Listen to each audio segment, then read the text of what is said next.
Oh. Oh no. Is this the regeneration? Well, hello and welcome to the Shallow Proclamation. My name is Paul, and as always, I'm joined by. Thomas. We're about to watch episode 3, Planet of the Spiders. We've enjoyed the first two parts very much, particularly episode 2. Looking forward to seeing where it goes. We're nearing the end of the season, so if you've got questions for our season 11 review, we'll do as a live stream. Do pop those in the comments below, or you can join our Discord server. That's a free thing to join. You can find the link for that in the description. You can chuck your questions there as well. And of course, just check your comments about the story down below in the comments as well. Always good to kind of hear what people are making of each episode as it goes on. Now, I wonder whether that's a stunt double, the back of his head. Yeah, that could be, couldn't it? The hair looks darker again. We've seen the slightly darker Pertwee wig, haven't we? In things like Monster of Peladon, and maybe it was the Green Death when they were fighting outside. There was a couple of scenes, weren't there? Oh, yeah. It was quite funny. Yeah. You are not necessary. Oh, but I am.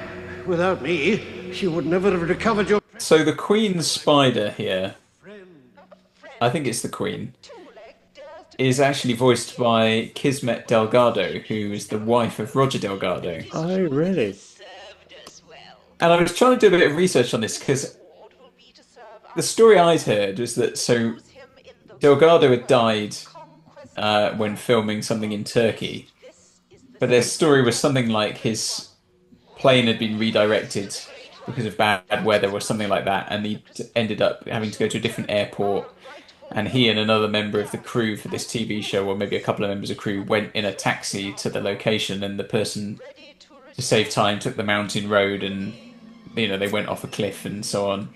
Yeah. And the story I heard, or somewhere I think I heard this, was that because he wasn't actually the taxi wasn't part of the production, like what they'd hired for the production team. He wasn't insured when he died, and so there was no sort of payout. Oh, gosh, okay.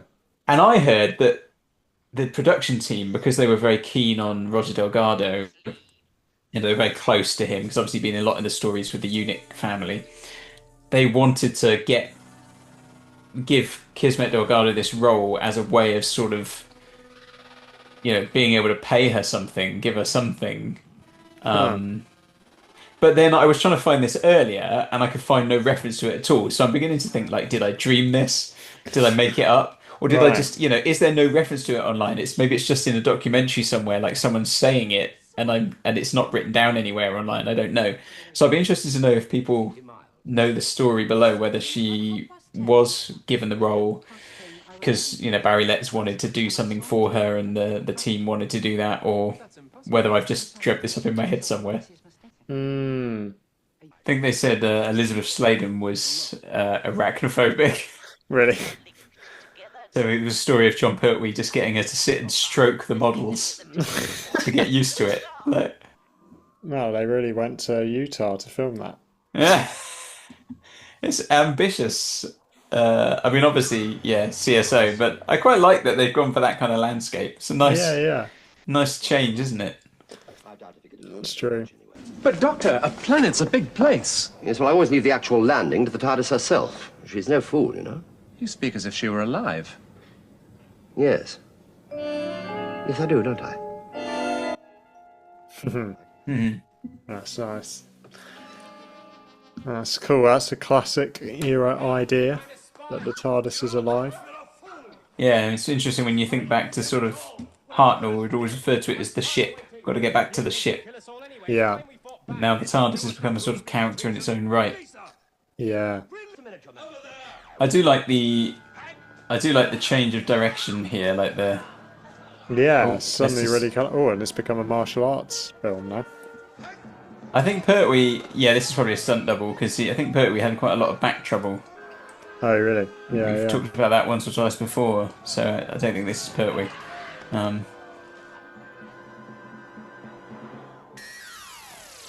Oh. Oh, no. Is this the regeneration? Just episode 3 of a story.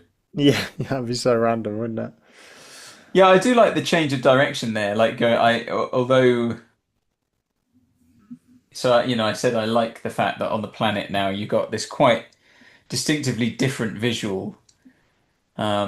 That, like you said, that sort of Utah desert thing, even though it's clearly a CSO background. And it's just a very different color scheme all of a sudden, from the country house and unit and stuff. Um, I do Yeah. like that, but it does feel distinctly sort of cheaper for it. Yes. It Yeah. looks very much like a cheap set at that Yeah, it point. hasn't quite come off, has it, as well as the other places in the story?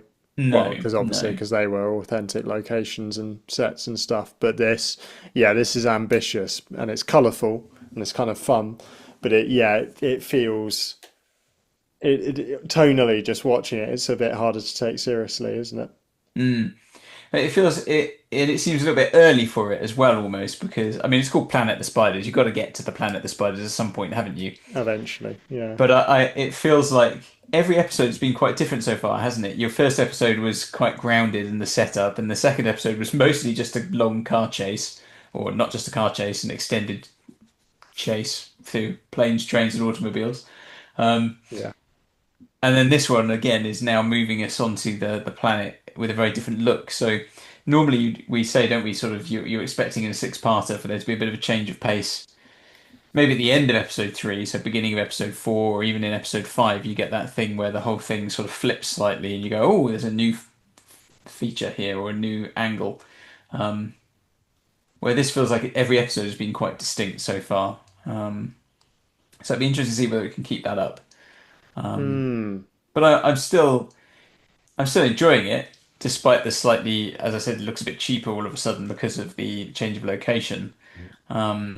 And I like that there's that little bit of division between the spiders. You know, that one saying, "I'm no fan of the Queen's arrogance" and all that kind of thing. You can see how maybe little seeds are being planted for what might happen further down the road. So, yeah, I don't know. What are your thoughts? Yeah, I'm enjoying it. No, it's it's kind of hard to know what tone it's going for. Like, are we meant to take the spiders completely seriously? Because the voice is quite funny, isn't it? I mean, it's a Yeah, good that's true. performance, but it's all they've applied some effect to it where it's like this. It sounds quite thin and whiny almost, and kind of Mhm. like that sort of effect on it. So they're not especially menacing, are they? But I suppose what they can do is quite menacing, and just the fact that they're spiders is quite scary. But yeah, Yeah, talking spider, they haven't given it a kind of very gruff, kind of brooding voice. It's quite, like an Aragog. yeah, exactly, or Who a did the sheep. voice of Aragog? Oh, that's a good question, Oh, actually. I know. It's what's his face? Julian Glover, isn't it? Oh, is it? It's Right. Julian Glover. He's been in some Doctor Who, and he's in The Last Crusade Yeah, you're right. Ah, and correct. Empire Strikes Back and all those things. Yeah, Julian he's a Glover. proper villain, He isn't was he? in the Doctor Who episode. He played was it Richard the Lionheart in the Crusade Oh, story yeah, back in wow. all the way back.